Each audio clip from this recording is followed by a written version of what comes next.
And National Trail will probably always be what it's remembered as, but similar to some of the facilities in oval racing, of course, you know, there was Lowe's. Some people still called it Concord. Some people still called it Charlotte, but for the better part of 15 years, it was called Lowe's Motor Speedway.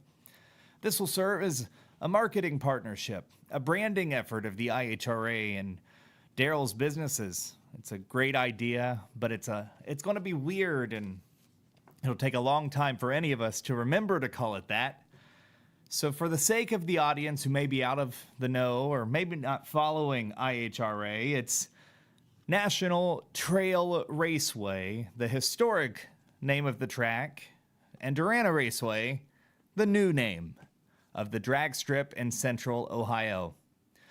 We're talking full top fuel fields, funny cars with something to prove, rain-soaked grandstands packed with fans who never left, and a sanctioning body that showed up with ice, meals, and purpose. Now, when I say a full field, I'm not referring to 30 or 20 dragsters that are fighting for 16 spots, but I am referring to a good half dozen competitive race cars or more in every class ready to prove themselves. This isn't a sideshow. It includes it, but it's not nostalgia.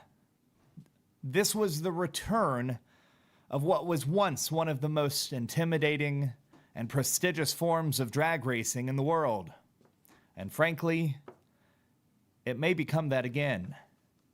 I've got thoughts, lots of them mostly good. Good evening, racers, rowdies, real ones, and those of you who are still using the IHRA as a punchline. Tonight's truth is personal. Now, I love the NHRA. After many years of chasing dreams in autosport, I found them in the NHRA. I love them, and I really do.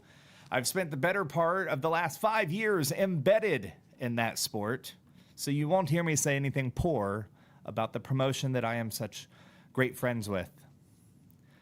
The people, their culture, the chaos in the pit, the smell of the nitro. NHRA has been the top of the mountain and the big show for a very long time. That is not what tonight's video is about. If that's what you're looking for, go ahead and turn off the channel. The name that's been on the banners, though, this weekend, and the posters and jackets here in Central Ohio often still said IHRA before, during, and after NHRA's reign in Columbus.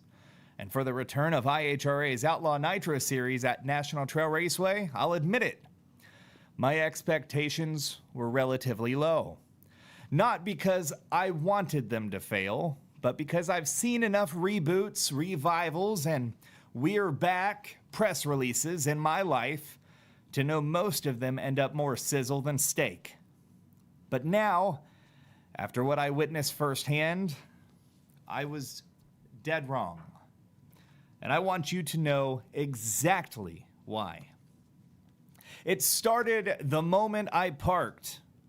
I've been to hundreds of races: NASCAR, IndyCar, Formula, IMSA, GT, Monster Jam, Robbie Gordon's Super Truck Series, NHRA, IHRA, World of Outlaw, go-karting.